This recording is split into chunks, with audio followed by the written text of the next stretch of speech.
Hey guys, welcome to the best MOP Classic tank tier list for tier 14 progression. Today we want to rank the 5 different tank specs based on the value they bring to a tier 14 progression rate. We are going to focus on a 25-man setting here. I might say a word or two towards 10-man, but our focus is going to be 25-man. Who am I to make this list? I have been playing MOP for the last 3 years on Stormforge and the now called Shaylun server, the biggest MOP private servers out there. I am leading the biggest pack scene on these servers, and I am currently leading the most successful 25-man heroic raiding guild. I have organized and raid led well over 300 raids in MOP and think I have a fairly decent understanding of what the different tanks bring to the table.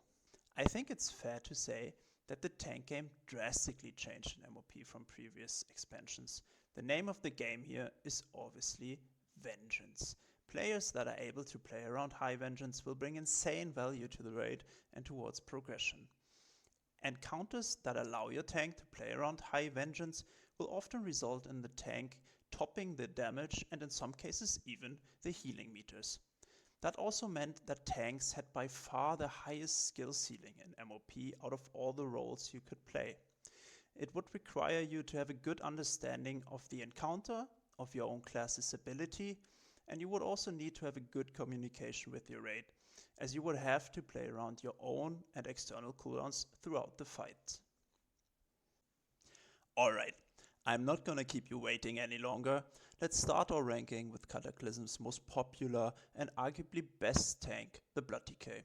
The Blood Decay will also be a really solid choice all throughout MOP, and he will stay the king of self-sustain. His toolkit works extremely well with High Vengeance due to the nature of his Death Strike and riposte ability. Also his Bloodworms and Army of the Dead scale with Vengeance, which makes him deal insane amounts of damage while healing up the group and self-sustaining. Also, the Blood Decay is just a walking cooldown machine. Just look at all the defensives the Blood Decay has at his disposal, and that makes it easy for him to deal with high pressure situations. Let's get back to the ranking and talk about where we actually place the Blood Decay. The Blood Decay is a really solid main tank choice for both 10-man and 25-man. His kit feels very well rounded and engaging to play. I would place him in the good category and think there's only one small tiny thing missing from me putting him all the way at the top. And we can talk about next what that thing is. To become the god of tanking in Mists of Pandaria, you will have to master the ways of discipline, balance and rushing Jadewind. You guessed right, the Brewmaster monk will top the tier list as well as damage and healing meters. First up, let's talk about Stagger, the cornerstone of Brewmaster tanking. Instead of taking full damage up front, you delay a portion of it, turning spikes into manageable trickles. The baseline Stagger was 20% of incoming damage. You could up that by 20% through your Blackout Kick and further increase it through your Mastery rating. The Stagger mechanic, paired with a high chance to dodge and parry, as well as absorb and self-healing mechanics, made the monk perfect for high vengeance tanking, similar to the DK. The small itch the monk had over the DK were his utility spells, like Transcendence and Zen Meditation, as well as insane absorb shields dished out by his Black Ox statue.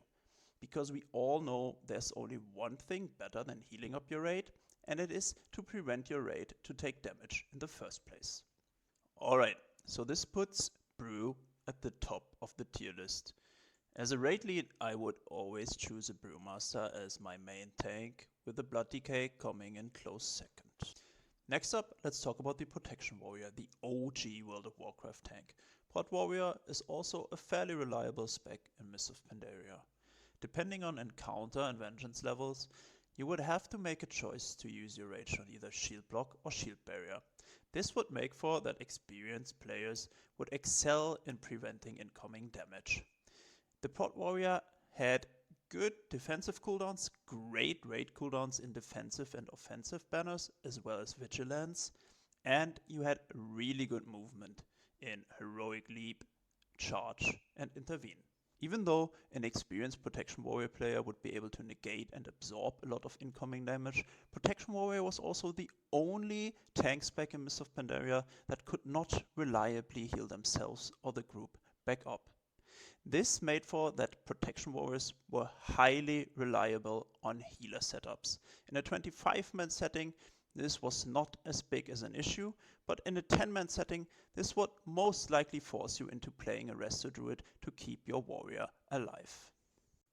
This brings us back to a tier list, and in my opinion, I would place the Protection Warrior into the playable category.